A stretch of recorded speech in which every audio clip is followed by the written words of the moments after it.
Hello students, standard 10. But we need not feel powerless. यहाँ से बाकी था हमारा. But we need not feel powerless or overwhelmed by the scale of the problems. Right? हम अपने आप को पावरलेस समझें by the scale of problems, वो ज़रूरी नहीं है. Because there are many things we can do to make difference. Right?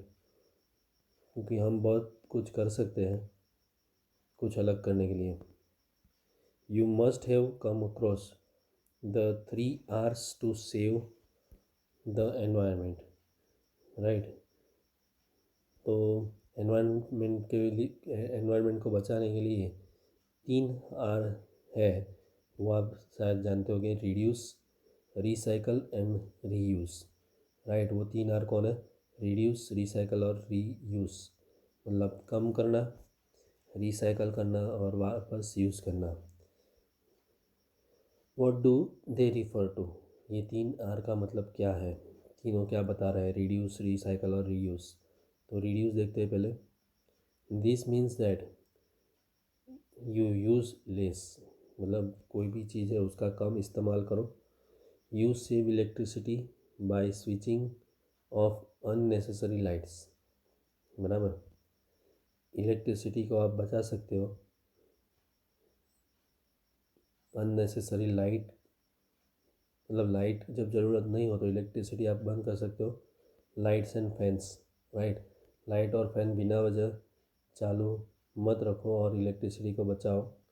You save water bye repairing leaky taps.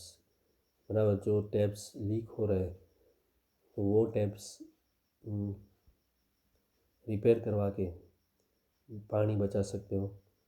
You do not waste food. बराबर? जब शादियों में लोग जाते हैं तो कई बार ज़्यादा खाना ले लेते हैं अपनी थालियों में. बराबर? और इतना सारा खाना वहाँ फेंक देते हैं. फिर वो खाना कुत्ते वगैरह खाते हैं, लेकिन तो भी बचता है. बराबर? पूरा का पूरा खाना यूज़ नहीं होता. वो ना प्राणी खाते हैं ना कोई इंसान खाता है. तो वहाँ पर खाना वेस्ट होता है. होटलों में भी ऐसा होता है. लोग होटलों में जाते हैं और ज़्यादा खाना ले लेते हैं अपनी थालियों में. उसके पैसे चुका देते हैं, लेकिन वो खाना फिर वेस्ट रहता है, कोई खाता नहीं. बराबर? तो ऐसा खाना वेस्ट होता है. तो ऐसे खाना हमें वेस्ट नहीं करना चाहिए. जितना ज़रूरत है उतना लेना चाहिए अपनी थाली में. Can you think of other things that you can reduce the usage of?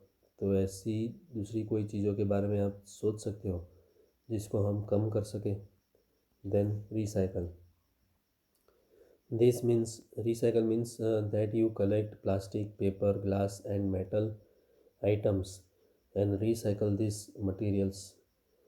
तो रिसाइकल का मतलब क्या है कि आप plastic, paper, glass, metal items और कलेक्ट करो और उनको रिसाइकल करो. राइट?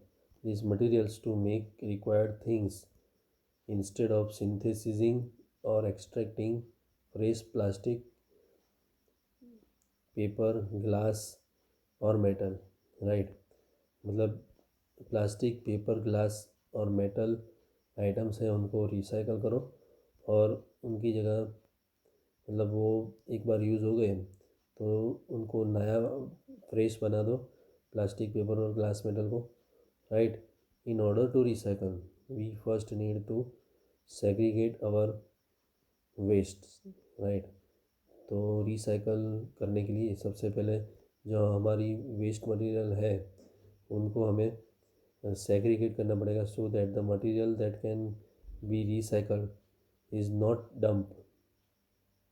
राइट? तो along with other waste.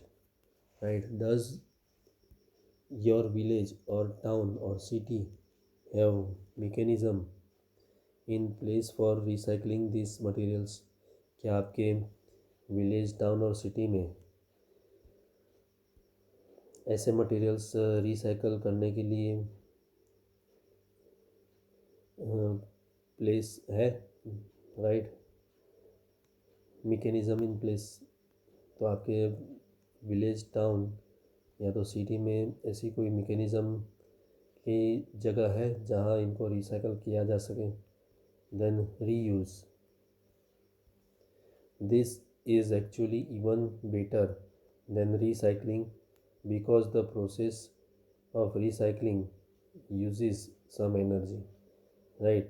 तो ये एक्चुअली अच्छा है रिसाइकल करने की जगह पर रीयूज़, राइट, क्योंकि प्रोसेस ऑफ रिसाइकलिंग है उसमें ज़्यादा एनर्जी जाती है। In the reuse strategy you simply use things again and again, right. Reuse की जो स्ट्रेटेजी है उसमें आप चीज़ों को वापस और वापस यूज़ कर सकते हैं। Instead of throwing away used envelopes, right, used envelopes को आप फेंक देते हैं, उसकी जगह you can reverse it and use it again, right. तो उसको आप वापस यूज़ कर सकते हैं। The plastic bottles in which you by various food items like jam or pickle can be used for storing things in the kitchen, right। तो plastic bottles जो है जिसके अंदर आप अलग अलग टाइप के फूड आइटम्स खरीदते हैं जैसे जाम और पिकल, अथाड़ा, बराबर, तो उनको आप किचन में दूसरी चीज़ें स्टोर करने के लिए यूज़ कर सकते हैं। What other items can we reuse, दूसरी कौन सी आइटम्स जो है जिनको हम रीयूज़ कर सकें, right. But even while making everyday choices we can make environment friendly decisions, right. तो यहाँ से हम नेक्स्ट टाइम करेंगे, ओके।